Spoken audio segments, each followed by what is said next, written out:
Hello, जय मसीह की। कैसे हैं आप लोग इस नए दिन में? प्रभु आप सभी को बहुत बहुत अनुग्रह और आशीषित करे। एक और नई सुबह, एक नए सप्ताह का हमें खुदा ने दिया है और हम सभी परमेश्वर की कृपा और दया से भरते हुए अच्छी मीठी नींद खुदा हमें देते हुए पिछली रात हमें संभाला और आज का दिन दिया है ताकि हम उसके बातों को सुने, समझे, जाने, जिए, उसकी महिमा करें, उसकी स्तुति करें। आमेन। तो आइए प्रियो, आज हम जानेंगे कि परमेश्वर इन अंतिम दिनों में हमें कैसे जीने के लिए कहता है। हमारा जीवन इन अंतिम दिनों में किस प्रकार से बीतना चाहिए, जिस परिस्थिति में हम जी रहे हैं, जिन हालातों में हम जी रहे हैं।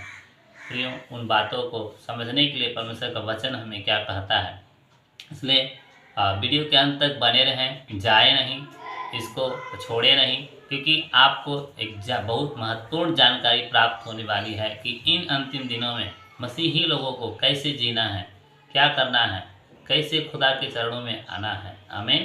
तो आइए हम सभी लोग परमेश्वर के वचन में चलेंगे और आप लोग बड़े ही धैर्यता के साथ, विश्वास के साथ और इच्छा के साथ बैठें और सुने और देखें, जानें कि परमेश्वर हमें अंतिम दिनों में क्या कहना चाहता है, कैसे हमें चलना है। आमीन। तो हम लोग निकालेंगे प्रियो योएल का पुस्तक अध्याय 2 वचन नंबर 12 से लेकर 14 तक हम लोग देखेंगे।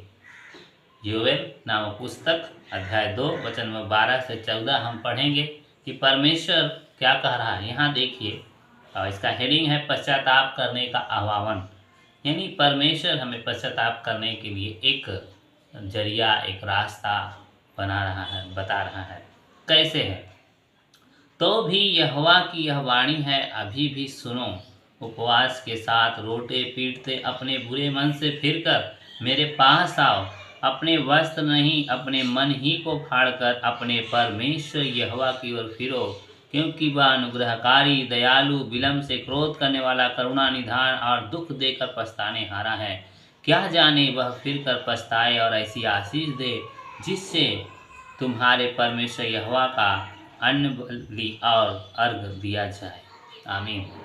यहाँ पर देखिए प्रियो, परमेश्वर हमें क्या बताना चाह रहा है, क्या कहना चाह रहा है, कैसे हम उसके सम्मुख आए। ये जो परिस्थिति अभी भी समय है, यह तो भी यहोवा की वाणी है, अभी भी सुनो। यानी इससे पहले जब हमने पढ़ेंगे तो वहाँ लिखा है कई प्रकार की विपत्तियाँ, समस्याएं, परेशानी वाली है, हो रहा है, हुआ है, हो रहा है और भी होने वाला है प्रियो। लेकिन इन परिस्थितियों के बीच में हम अपना जीवन कैसे बिताएं, खुदा की हुजूरी में हम कैसे रहें। हमारे पास अभी समय है, हमारे पास अभी वक्त है। समय और वक्त का मतलब क्या है? अभी हमारा जीवन में हम मौत को नहीं पाए हैं, हमारा प्रभु यीशु मसीह हमें लेने के लिए अभी नहीं आया है, इसलिए हमारे पास समय है, अभी भी समय है। इसलिए परमेश्वर के वचन में लिखा है, तो भी यहोवा की वाणी है कि अभी भी सुनो, उपवास के साथ रोते पीटते आओ, अपने पूरे मन से फिर कर मेरे पास आओ। हालेलुया। अपने वस्त्र नहीं, अपने मन को फाड़ कर। प्रियो, हम समझना, हमारे मन को प्रभु के सामने दीन बना लेना है। धन्य जो मन के दीन है। हम अपना मन, टूटा हुआ मन खुदा के पास रखें और प्रार्थना करें, उपवास करें, खुदा हमें अपनी महिमा में रखने पाए, अपने योग्य बनाने पाए, है ना। अपने परमेश्वर यहोवा की ओर फिरो, अनुग्रहकारी, दयालु, विलम्ब से क्रोध करने वाला, करुणा निधान और दुख देकर पछताने हारा है।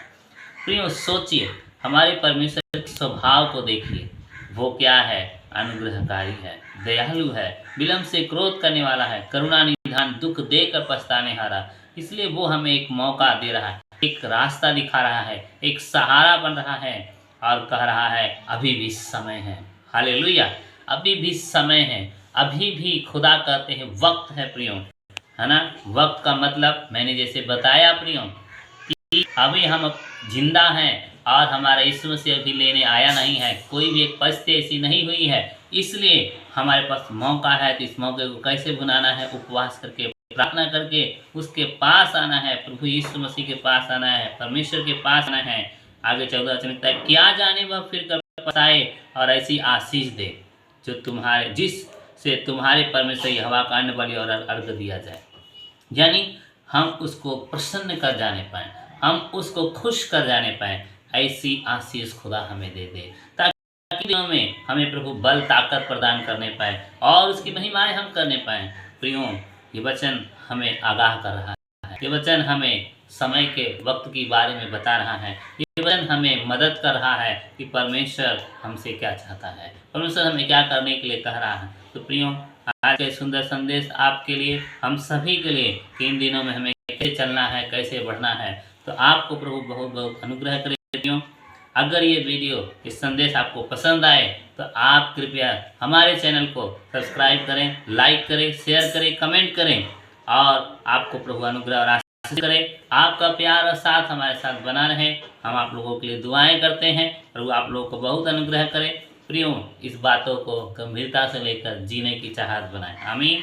Thank you for watching. God bless you. Thank you. जय मसीह की, जय मसीह की।